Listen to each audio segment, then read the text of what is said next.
Dasar pengemis tidak tahu diri, bentak Nyonya Ayu dengan tatapan merendahkan. Dengan pakaian kumal seperti itu, berani-beraninya kau berdiri di depan rumahku dan meminta sesuatu. Ia melangkah mendekat. Suaranya semakin tajam. Orang sepertimu seharusnya tahu tempat. Jangan mimpi menyentuh hidupku, apalagi keluargaku. Pemuda itu terdiam, lapar, lelah, tapi matanya tetap tenang. Lalu dengan suara lirih, namun penuh keberanian, ia berkata, "Kalau saya bisa membuat putri Anda berjalan, apakah Anda masih berani menghina saya, Nyonya?" Nyonya Ayu tertawa sinis. "Kalau itu benar-benar terjadi," katanya menantang. "Aku bukan hanya berhenti menghina, aku akan menjadi milikmu." Ia menatap tajam, penuh kesombongan. Langit sore menggantung kelabu di atas. Sebuah rumah megah yang berdiri kokoh di kawasan elit. Pilar-pilar tinggi menjulang, taman terawat rapi, dan mobil-mobil mewah terparkir berjejer di halaman luas. Segalanya tampak sempurna, terlalu sempurna, hingga terasa dingin dan tanpa jiwa. Di dalam rumah itu, seorang wanita paruh baya duduk dengan anggun di kursi empuk berlapis bludru. Gaun mahal yang dikenakannya berkilau halus diterpa cahaya lampu kristal. Wajahnya cantik, namun sorot matanya tajam dan dingin, seolah tak mengenal belas kasih. Dialah Nyonya Ayu. Sejak suaminya meninggal bertahun-tahun lalu, Ayu menguasai seluruh harta dan bisnis keluarga. Kekayaannya tak terhitung, pengaruhnya luas, dan namanya disegani. Namun, di balik semua itu, ada satu hal yang lebih kuat melekat pada dirinya. Kesombongan. "Bu, ada tamu yang ingin bertemu," ujar seorang pelayan dengan suara hati-hati. Ayu bahkan tak menoleh. Ia hanya mengangkat cangkir tehnya perlahan, menyeruputnya dengan tenang sebelum menjawab singkat, "Aku tidak menerima tamu tanpa janji. Suruh mereka pergi." Pelayan itu menunduk cepat. "Baik, Bu." Tak ada yang berani membantahnya. Tak ada yang berani menatapnya terlalu lama. Di rumah itu, Ayu adalah segalanya dan semua orang hanya bayangan yang harus tunduk. Namun, di balik pintu besar yang tertutup rapat di ujung lorong, ada dunia yang berbeda. Seorang gadis muda duduk di kursi roda, memandang keluar jendela dengan tatapan kosong. Rambut panjangnya tergerai rapi, wajahnya lembut dan cantik, namun menyimpan kesedihan yang dalam. Namanya Alia. Kakinya tak mampu berjalan sejak kecil. Berbagai dokter terbaik, terapi mahal, hingga pengobatan luar negeri telah dicoba, semuanya sia-sia. Harapan yang dulu sempat menyala, kini hampir padam. "Alia, kamu sudah minum obat?" tanya seorang perawat dengan lembut. Alia hanya tersenyum tipis. "Sudah, terima kasih." Senyumnya sopan, tapi matanya tak lagi bercahaya. Tak lama kemudian, suara langkah tegas terdengar mendekat. Pintu terbuka, dan Ayu masuk tanpa mengetuk. "Alia," panggilnya datar. "Iya, Mama," jawab Alia pelan. Ayu berdiri di hadapannya, memperhatikan putrinya sejenak. Tidak ada pelukan, tidak ada belayan, hanya tatapan penuh tuntutan. "Kamu harus kuat, jangan terlihat lemah seperti ini. Kita bukan orang biasa," ucap Ayu dingin. Alia menunduk. "Aku sudah berusaha, Ma." "Berusaha saja tidak cukup," potong Ayu. "Aku tidak suka melihatmu seperti orang tak berdaya." Kalimat itu menusuk lebih dalam dari pisau. Namun, Alia hanya diam. Ia sudah terbiasa. Ayu berbalik tanpa menunggu jawaban, lalu keluar dari ruangan. Pintu tertutup, meninggalkan kesunyian yang menyesakkan. Di luar, kehidupan tetap berjalan dengan kemewahan dan aturan yang kaku. Tapi di dalam hati penghuni rumah itu, ada kekosongan yang tak bisa dibeli dengan uang. Dan tanpa disadari oleh Ayu, hidupnya yang tampak sempurna itu perlahan sedang menuju perubahan besar. Perubahan yang akan datang dari seseorang yang paling tidak ia harapkan. Pagi hari menyelinap masuk melalui celah tirai putih yang setengah terbuka. Cahaya matahari jatuh lembut ke lantai marmer yang dingin, menyentuh roda kursi yang diam tak bergerak. Alia sudah terjaga sejak lama. Ia duduk di dekat jendela. Seperti biasanya, tatapannya mengarah ke taman luas di depan rumah. Burung-burung kecil berterbangan bebas, hinggap di dahan, lalu melesat ke langit tanpa ragu. Alia tersenyum tipis. Enak ya, bisa pergi kemana saja.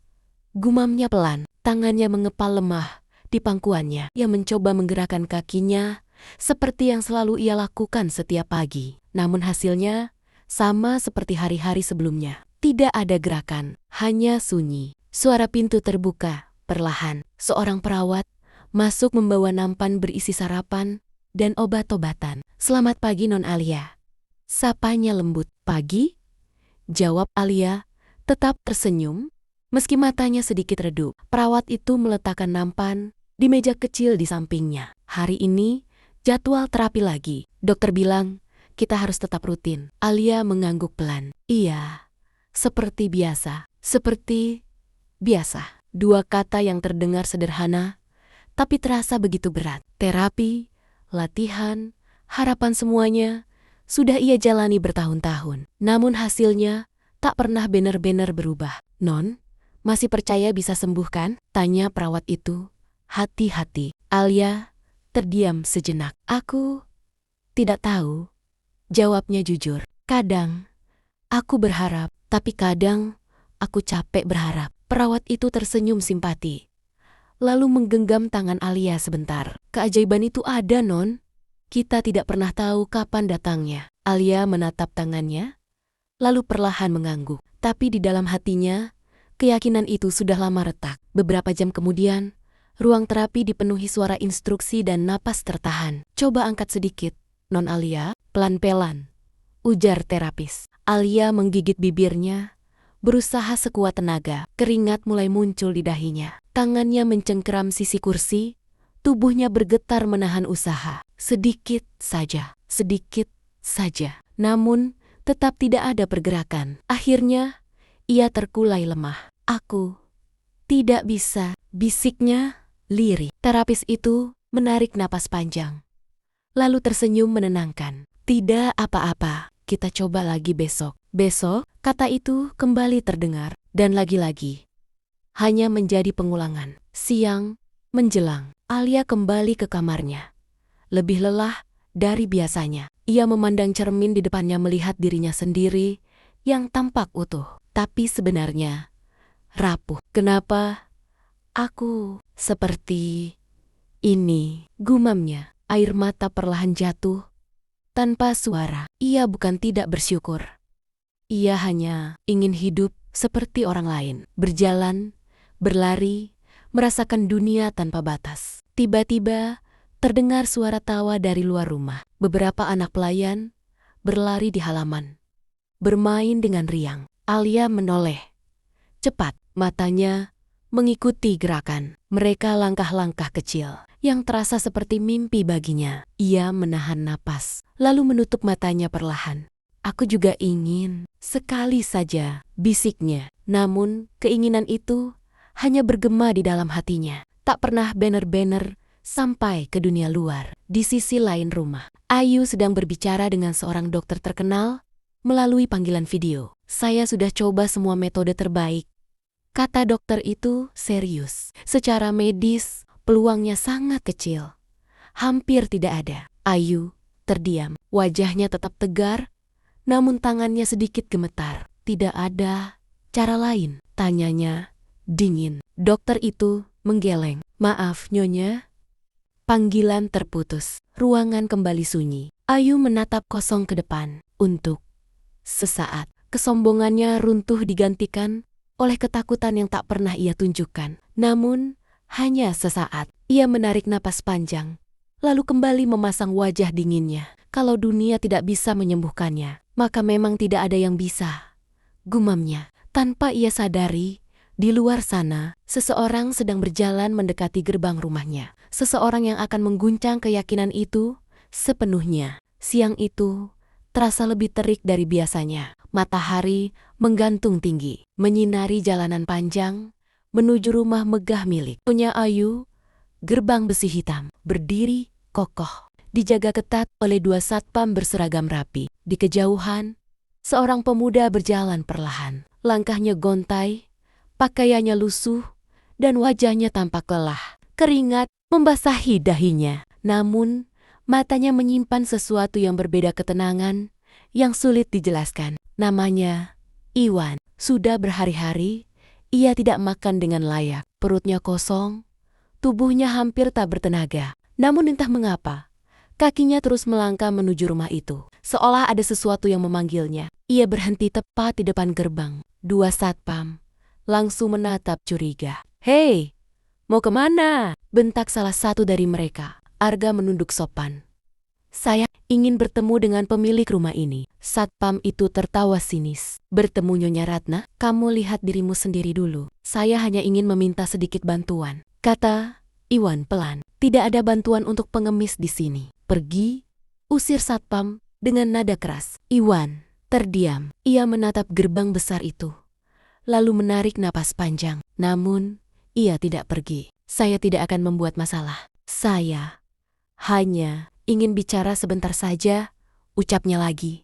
Lebih tenang. Kesabarannya justru membuat satpam itu kesal. "Sudah dibilang, pergi." Salah satu satpam mulai mendekat, siap mendorongnya keluar. Namun, sebelum sempat terjadi sesuatu, sebuah mobil mewah berhenti tepat di dalam halaman. Pintu terbuka, dan Nyonya Ayu turun dengan langkah anggun. "Kenapa ribut?"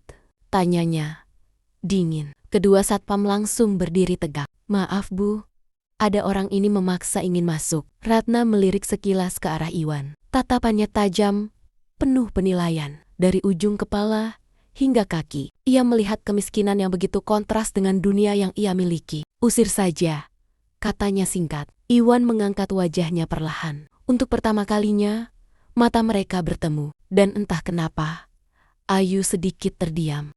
Bukan karena iba melainkan karena tatapan pemuda itu. Tidak seperti pengemis pada umumnya. Tidak ada rasa takut, tidak ada memelas berlebihan. Hanya ketenangan dan keyakinan. Iwan menunduk hormat. "Maaf, Nyonya, bolehkah Anda memberi saya sedikit makanan?" ucapnya lirih, namun jelas. Ayu menyipitkan mata. "Kamu datang Jojo hanya untuk itu?" Iwan menggeleng pelan. "Saya memang lapar, tapi itu bukan satu-satunya alasan saya datang." Suasana mendadak hening. Angin siang berhembus pelan, membawa ketegangan yang tak biasa. Ayu menatapnya lebih dalam. "Lalu, apa maksudmu?" Iwan menarik napas, lalu berkata dengan tenang, "Sebagai gantinya, saya akan membuat putri Anda bisa berjalan lagi." Seisi halaman seakan membeku. Kedua satpam saling berpandangan, lalu tertawa kecil, mengira itu lelucon. Namun, Ayu tidak tertawa. Wajahnya berubah. Tatapannya yang dingin kini dipenuhi sesuatu yang lain, keterkejutan dan amarah yang perlahan muncul. "Apa katamu?" Suaranya menurun, tajam seperti pisau. Iwan tetap berdiri tegak, meski tubuhnya lemah. "Saya bisa membantu putri Anda," ulangnya. Ayu melangkah mendekat.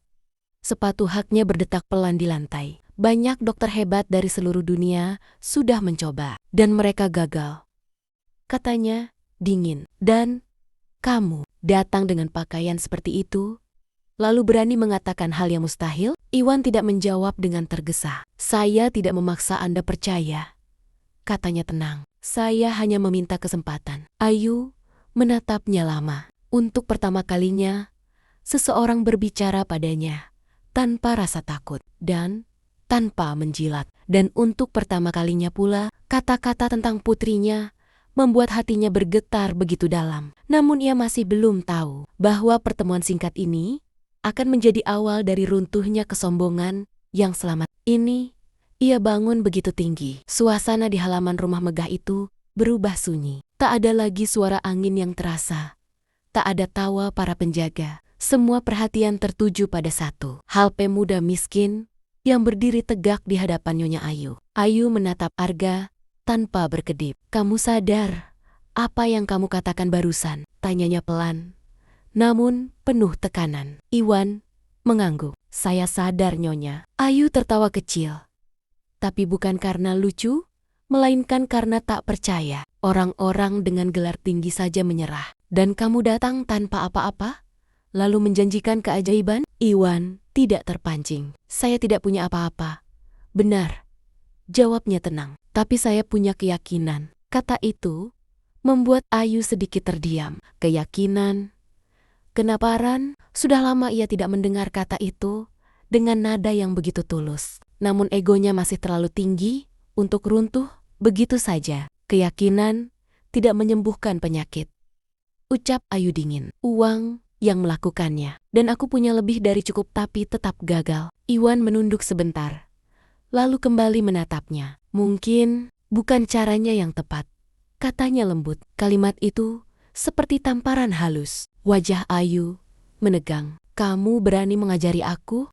Tidak, Nyonya, jawab Iwan cepat. Saya hanya ingin membantu. Sunyi kembali jatuh. Beberapa detik terasa begitu panjang. Ayu memalingkan wajah, mencoba menenangkan pikirannya. Ia tidak suka situasi ini, tidak suka merasa ragu, tidak suka merasa goyah. Namun, entah mengapa, kata-kata pemuda itu terus terngiang di kepalanya. Saya bisa membantu putri Anda. Dari dalam rumah, Alia yang duduk di kursi rodanya mendengar keributan dari luar. Dengan rasa penasaran, ia meminta perawat mendorongnya mendekat ke jendela besar yang menghadap halaman. Ada apa di luar? Tanyanya pelan. Perawat itu mengintip. Sepertinya ada seseorang yang sedang bicara dengan ibu Anda. Alia memfokuskan pandangannya. Dari kejauhan, ia melihat sosok pemuda berdiri di depan gerbang. Pakaiannya sederhana, bahkan tampak lusuh. Namun,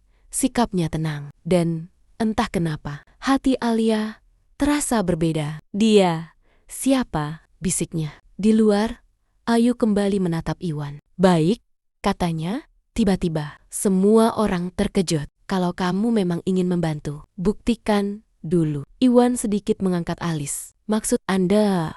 Ayu melangkah lebih dekat. Kini jarak mereka hanya beberapa langkah. Kamu bilang bisa membuat putriku berjalan, ucapnya tegas. Kalau itu hanya omong kosong, aku tidak akan segan mengusirmu dengan cara yang tidak baik. Iwan tetap tenang. Saya mengerti. Tapi sebelum itu, lanjut Ayu. Kamu bilang kamu lapar, bukan? Iwan mengangguk pelan. Ayu menatap pelayannya. Beri dia makanan. Pelayan itu ragu sejenak, lalu mengangguk. Baik, Bu. Tak lama, sepiring makanan sederhana dibawakan dan diberikan kepada Iwan.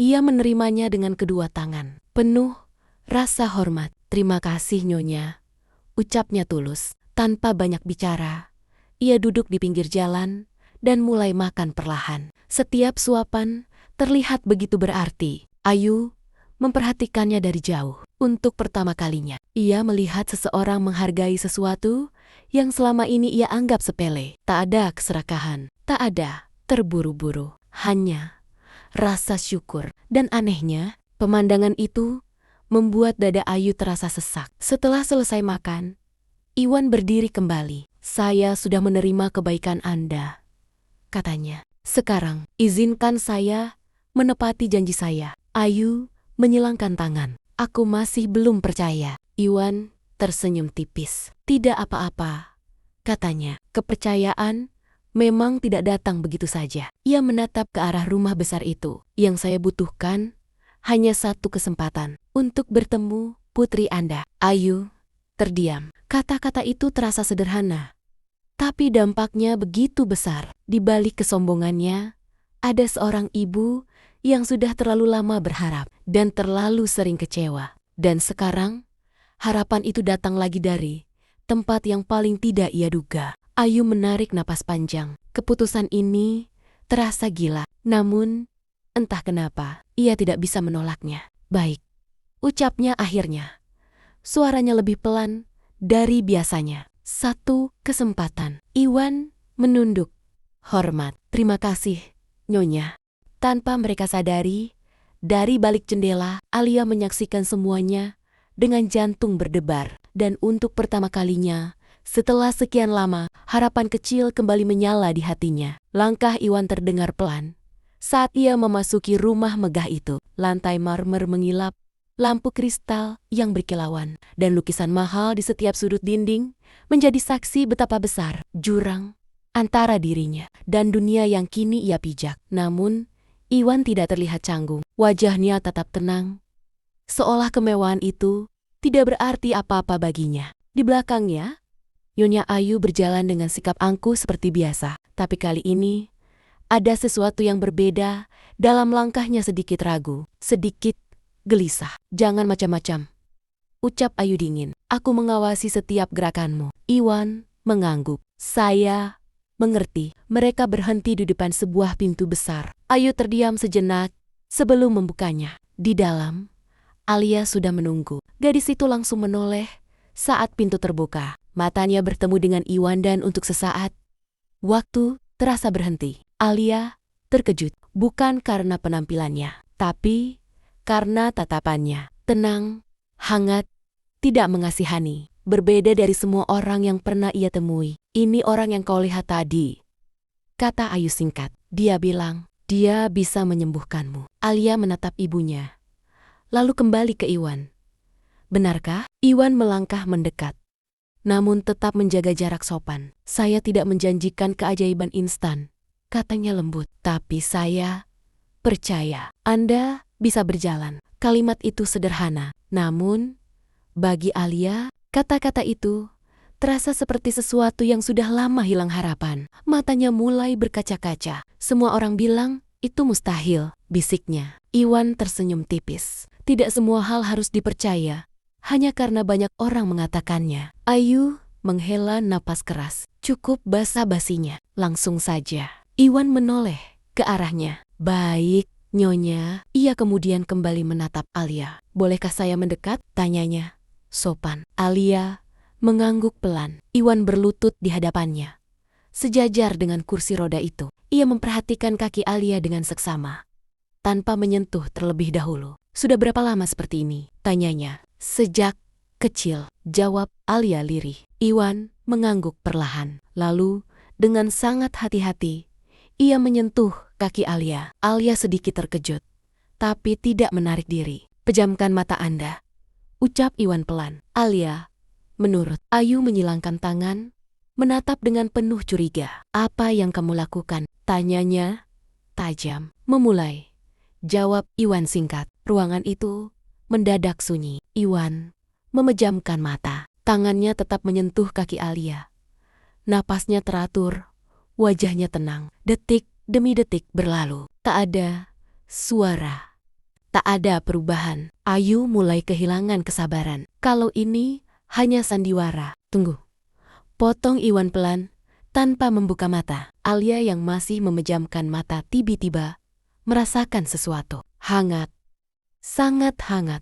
Seperti aliran halus yang menjalar dari ujung kakinya hingga ke atas. Sensasi itu asing, tapi nyata. Ma, bisiknya pelan. Ayu langsung menoleh.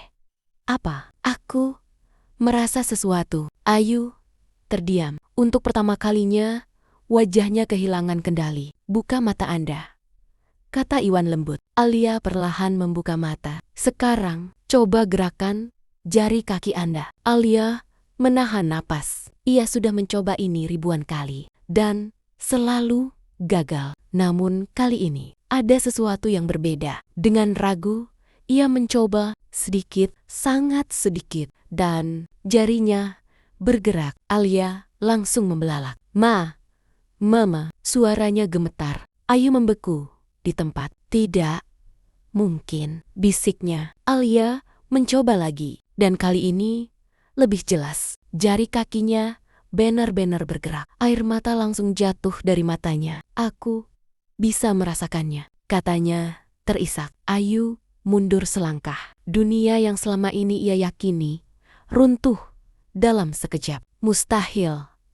Mustahil, itu yang selalu ia pegang. Namun, sekarang kemustahilan itu terjadi tepat di depan matanya. Iwan perlahan berdiri. Ini baru awal, katanya tenang. Perjalanannya masih panjang. Ayu menatapnya dengan wajah yang tak lagi sama. Tak ada lagi kesombongan. Yang ada hanyalah keterkejutan dan harapan yang perlahan kembali hidup. Dan di tengah keheningan yang penuh emosi itu, Ayu akhirnya berkata dengan suara yang bergetar untuk pertama kalinya. Jika kau benar-benar bisa membuat putriku berjalan lagi. Ia menelan ludah. Kalimat itu terasa berat, keluar dari mulutnya. Namun ia tetap melanjutkan. Aku akan menjadi istrimu. Semua orang terdiam. Janji itu telah diucapkan. Sebuah janji yang terdengar gila. Namun kini terasa nyata. Dan sejak saat itu, tak ada jalan untuk kembali. Malam turun perlahan, menyelimuti rumah megah itu dalam keheningan yang tak biasa. Lampu-lampu kristal tetap bersinar terang.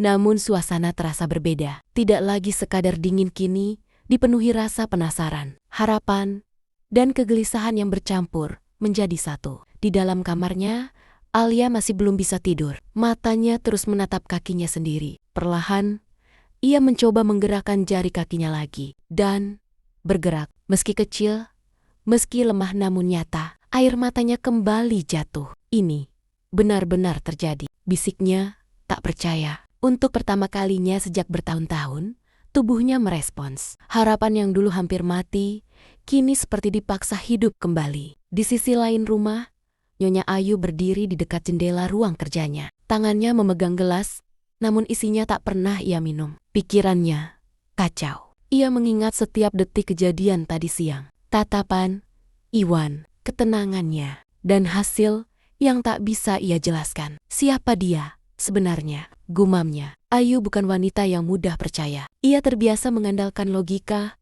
uang, dan kekuasaan. Tapi kali ini semuanya terasa tidak cukup. Ia menoleh ke arah pintu. Panggil dia ke sini. Perintahnya kepada pelayan. Beberapa menit kemudian, Iwan berdiri di hadapannya. Masih dengan pakaian sederhana yang sama. Tidak berubah. Namun kini, suasana antara mereka berbeda. Ayu tidak lagi hanya melihatnya sebagai pemuda miskin. Ada sesuatu yang lain. Aku ingin tahu kebenarannya, kata Ayu tanpa basa-basi. Siapa kamu sebenarnya? Iwan terdiam sejenak. Lalu ia menjawab dengan tenang. Saya hanya orang biasa, Nyonya. Ayu menyipitkan mata. Jangan bohong. Tidak ada orang biasa yang bisa melakukan hal seperti itu. Iwan tersenyum tipis. Apa yang saya lakukan bukan sihir, bukan juga keajaiban instan. Lalu apa? Tanya Ayu tajam. Iwan melangkah sedikit mendekat, tapi tetap menjaga jarak. Saya belajar dari seseorang, katanya pelan. Ayu menunggu. Dulu saya tinggal di sebuah desa kecil, lanjut Iwan. Saya bertemu dengan seorang tua yang mengajarkan saya tentang tubuh, tentang aliran energi, tentang keyakinan. Ayu mengernyit. Energi? Kedengarannya tidak masuk akal. Mungkin, jawab Iwan. Tapi apa yang Anda lihat tadi juga tidak masuk akal, bukan? Ayu terdiam. Ia tidak bisa membantah. Iwan melanjutkan. Tubuh manusia punya kemampuan untuk sembuh. Tapi, seringkali yang menghalanginya adalah rasa takut, putus asa, dan keyakinan bahwa itu tidak mungkin. Ayu menggenggam gelasnya lebih erat. Kamu bilang, selama ini aku yang salah. Suaranya mulai meninggi. Iwan menggeleng cepat. Tidak, Nyonya. Anda sudah melakukan yang terbaik sebagai seorang ibu. Kalimat itu membuat Ayu terdiam. Sudah lama, sangat lama. Tidak ada yang mengatakan hal seperti itu padanya. Namun, Iwan belum selesai. Tapi, mungkin ada hal yang belum tersentuh. Lanjutnya lembut. Bukan hanya tubuhnya yang perlu disembuhkan, tapi juga hatinya. Ayu terkejut. Apa maksudmu? Iwan menatapnya dalam. Putri, Anda sudah terlalu lama merasa terkurung. Bukan hanya karena kakinya, tapi karena harapannya terus dipatahkan. Ayu mundur selangkah. Kata-kata itu terasa seperti menembus pertahanannya. Ia teringat bagaimana ia selalu menuntut Alia untuk kuat, untuk tidak terlihat lemah, tanpa pernah benar-benar mendengarkan apa yang dirasakan putrinya. Cukup, ucap Ayu pelan. Ruangan kembali hening. Iwan tidak memaksa. Ia hanya berdiri, menunggu. Beberapa saat kemudian, Ayu menarik napas panjang. Kalau kamu memang bisa melanjutkan ini, katanya, suaranya lebih rendah. Apa yang kamu butuhkan? Iwan menjawab tanpa ragu. Kepercayaan, dan waktu. Ayu menatapnya lama. Dua hal yang paling sulit ia berikan. Namun, sekarang, ia tidak punya pilihan lain. Baik, ucapnya akhirnya. Kamu akan tinggal di sini sampai semuanya jelas. Iwan sedikit terkejut, tapi ia mengangguk. Terima kasih, Nyonya. Ayu berbalik, hendak pergi. Namun sebelum melangkah lebih jauh, ia berhenti sejenak. Aku belum lupa janjiku, katanya tanpa menoleh. Tapi jangan berpikir itu mudah. Iwan tidak menjawab. Ia hanya tersenyum kecil. Karena baginya ini bukan tentang janji. Ini tentang sesuatu yang lebih besar.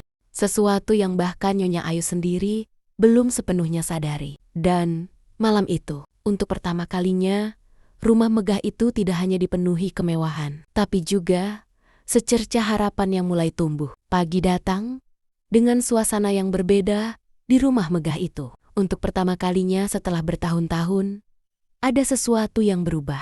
Bukan pada dindingnya, bukan pada kemewahannya, melainkan pada harapan yang mulai terasa hidup di setiap sudutnya. Di kamar, Alia sudah bangun lebih awal. Wajahnya tampak lebih segar, matanya lebih bercahaya. Ia bahkan tidak sabar menunggu perawat datang. Begitu pintu terbuka, ia langsung berkata, "Bisa bantu aku duduk di tepi tempat tidur?" Perawat itu terkejut.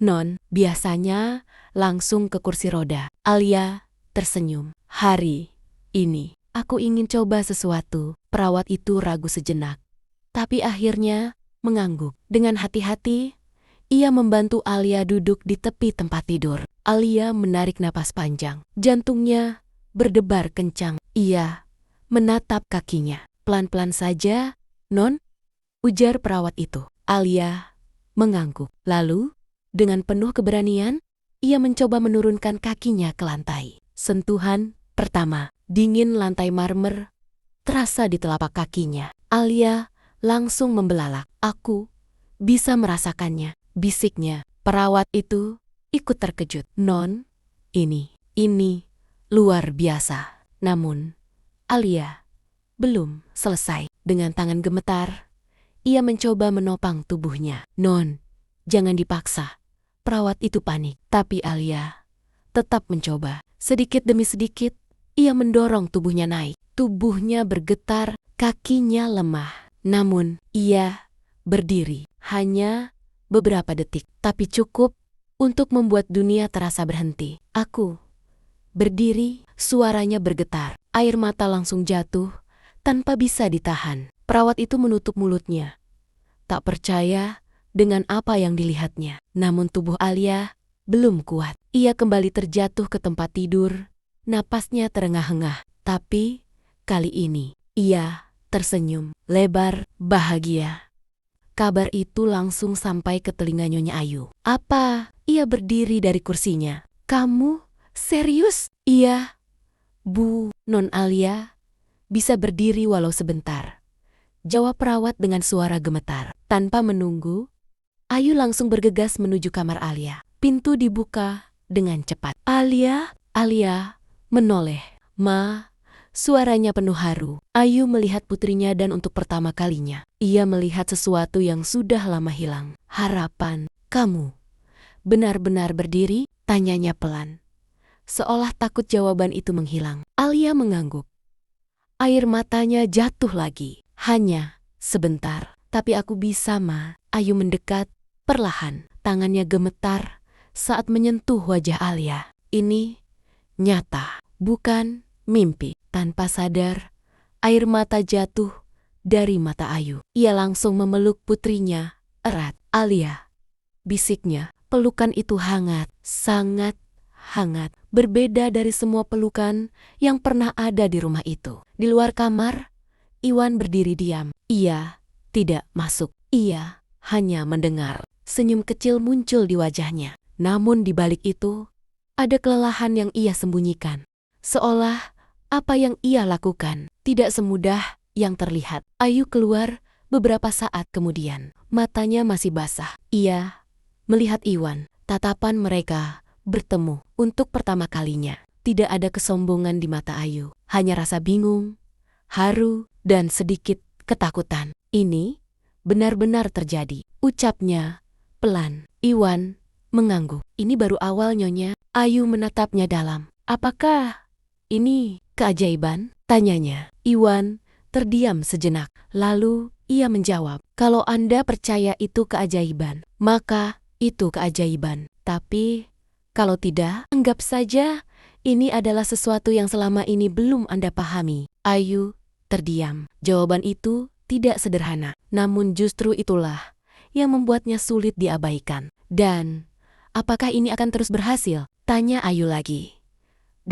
Iwan menarik napas pelan. "Selama kita tidak meragukannya, dan selama dia tidak menyerah." Iya.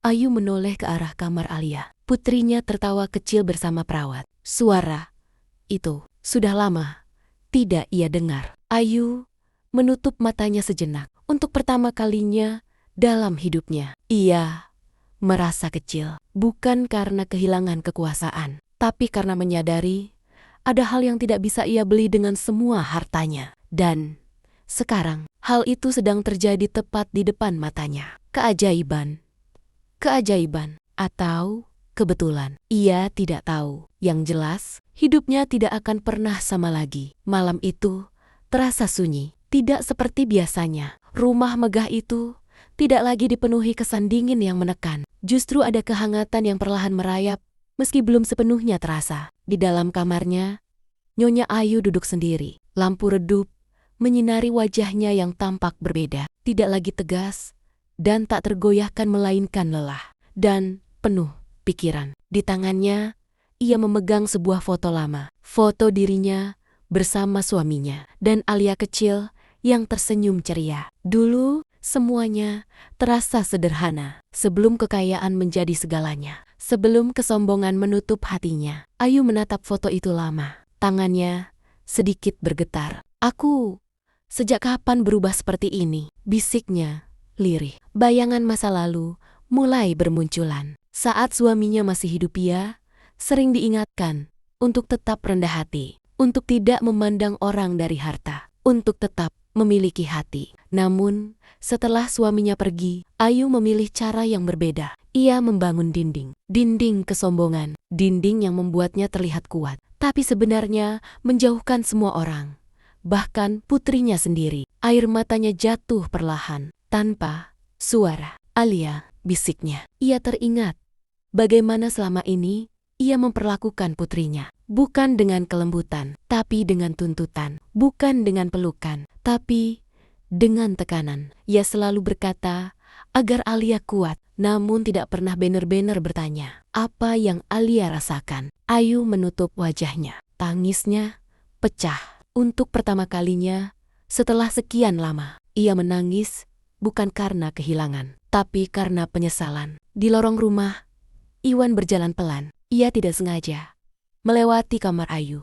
Langkahnya terhenti saat mendengar suara tangis dari dalam. Ia terdiam, tidak mendekat, tidak mengganggu. Ia hanya berdiri sejenak, lalu melanjutkan langkahnya. Seolah ia mengerti, ada proses yang tidak bisa dibantu oleh siapapun. Keesokan paginya, suasana terasa berbeda. Alia sedang berlatih lagi. Kali ini, dengan bantuan Iwan dan perawat, ia mencoba berdiri lebih lama. Pelan-pelan.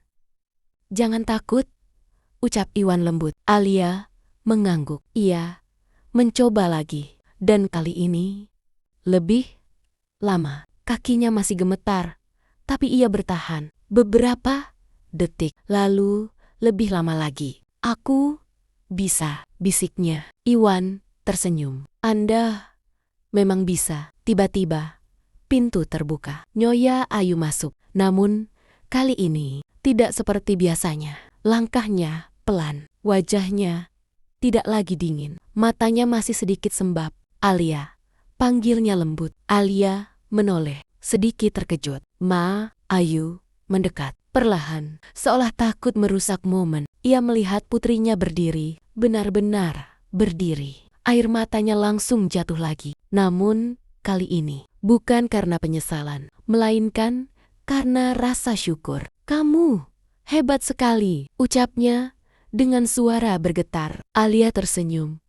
Matanya ikut basah. "Aku mencoba, Ma." Ayu tidak berkata apa-apa lagi. Ia hanya membuka tangannya. Dan untuk pertama kalinya, Alia tidak ragu. Ia memeluk ibunya. Pelukan itu erat, hangat, dan penuh arti. Iwan yang melihat itu perlahan mundur, memberi ruang, karena ia tahu ini bukan lagi tentang kesembuhan tubuh, ini tentang hati yang mulai pulih. Beberapa saat kemudian, Ayu mendekati Iwan. Tatapannya berbeda, tidak ada lagi jarak, tidak ada lagi kesombongan. Hari ini, aku mengerti sesuatu, katanya pelan. Iwan menatapnya tenang. Ratna menarik napas panjang. Selama ini, aku pikir uang bisa menyelesaikan semuanya, lanjutnya. Tapi ternyata aku salah. Ia menunduk, sebuah sikap yang tak pernah ia lakukan sebelumnya. Terima kasih, ucapnya tulus. Iwan sedikit terdiam, lalu ia tersenyum kecil. Saya hanya membantu. Sisanya adalah kekuatan hati Anda dan putri Anda. Ayu menggeleng pelan. Tidak, katanya. Kalau bukan karena kamu, aku mungkin tidak akan pernah sadar. Ia mengangkat wajahnya, matanya berkaca-kaca. Dan untuk pertama kalinya, Nyonya Ayu yang sombong dan angkuh itu terlihat rapuh. Namun, justru disitulah ia menjadi manusia yang sesungguhnya. Dan di antara air mata yang jatuh, kesombongan yang selama ini ia banggakan akhirnya runtuh sepenuhnya. Hari itu datang dengan langit yang cerah, udara terasa segar, seolah dunia ikut merayakan sesuatu yang selama ini terasa mustahil. Di halaman rumah megah itu, suasana berbeda dari biasanya. Tidak ada ketegangan, tidak ada jarak yang dingin yang ada, hanya kehangatan dan harapan yang nyata. Alia berdiri, bukan lagi hanya beberapa detik, bukan lagi dengan ketakutan, melainkan dengan keyakinan. Di sampingnya, Iwan berdiri tenang, siap membantu jika dibutuhkan. Namun kali ini, Alia tidak langsung bersandar.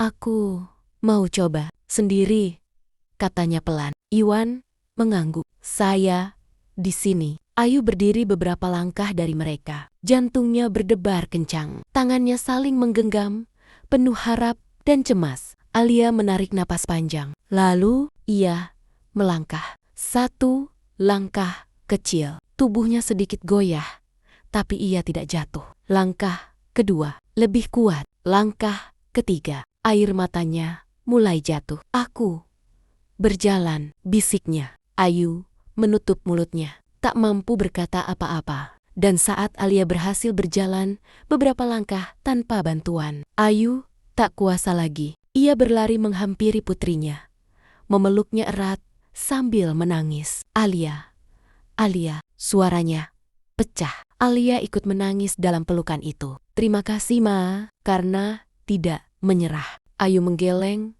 sambil terisak. Tidak, justru Mama yang harus minta maaf. Selama ini, kata-kata itu akhirnya keluar. Penyesalan yang selama ini terpendam, kini berubah menjadi penebusan. Beberapa saat kemudian, Ayu berdiri di hadapan Iwan. Matanya masih basah, tapi kini penuh keteguhan. Kamu sudah menepati janjimu, katanya. Iwan menggeleng pelan. Ini hasil usaha kita semua. Oh ya, Ayu tersenyum tipis. Tidak, katanya lembut. Aku tahu, tanpa kamu, semua ini tidak akan terjadi. Ia terdiam sejenak, lalu melanjutkan. Aku juga tidak lupa janjiku. Suasana mendadak hening. Alia yang mendengar itu menoleh. Iwan menatap Nyonya Ayu dengan tenang. Dulu aku mengatakannya karena putus asa. Lanjut Ayu jujur. Aku siap melakukan apa saja demi putriku. Ia menarik napas panjang. Tapi sekarang aku ingin menepatinya bukan karena terpaksa. Iwan sedikit terkejut. Ayu melangkah mendekat. Selama ini aku hidup dengan kesombongan, katanya. Aku menilai orang dari harta, dari penampilan, dan aku salah. Ia menatap Iwan dalam. Kamu datang tanpa apa-apa, tapi membawa sesuatu yang tidak pernah aku miliki. Ketulusan, ketulusan. Sunyi sejenak. Aku tidak tahu apakah ini pantas untukmu? Lanjut Ayu pelan. Tapi jika kamu bersedia, aku ingin memulai semuanya dari awal. Bukan sebagai balas janji semata, tapi sebagai manusia yang ingin berubah. Iwan tersenyum kecil. Ia tidak langsung menjawab. Ia menoleh ke arah Alia. Gadis itu berdiri masih, belajar menyeimbangkan dirinya. tapi tersenyum bahagia. Lalu Iwan kembali menatap Ayu. Yang paling penting adalah dia sudah bisa berjalan, katanya lembut. Nona Ayu mengangguk. Air matanya jatuh lagi. Iya, itu yang paling penting. Iwan melanjutkan. Untuk yang lain, biarkan waktu yang menjawab. Nona Ayu terdiam. Namun, kali ini, ia tidak memaksa. Ia mengangguk pelan. Untuk pertama kalinya dalam hidupnya, ia belajar menunggu. Hari itu menjadi awal yang baru. Bukan hanya bagi Alia yang akhirnya bisa berjalan, tapi juga bagi Ayu yang akhirnya belajar merendahkan hati. Dan bagi Iwan yang datang sebagai orang asing, namun meninggalkan jejak yang tak akan pernah hilang. Di balik kemewahan yang dulu terasa kosong, kini tumbuh sesuatu yang lebih berharga. Bukan harta, bukan kekuasaan, melainkan cinta, keikhlasan, dan penebusan.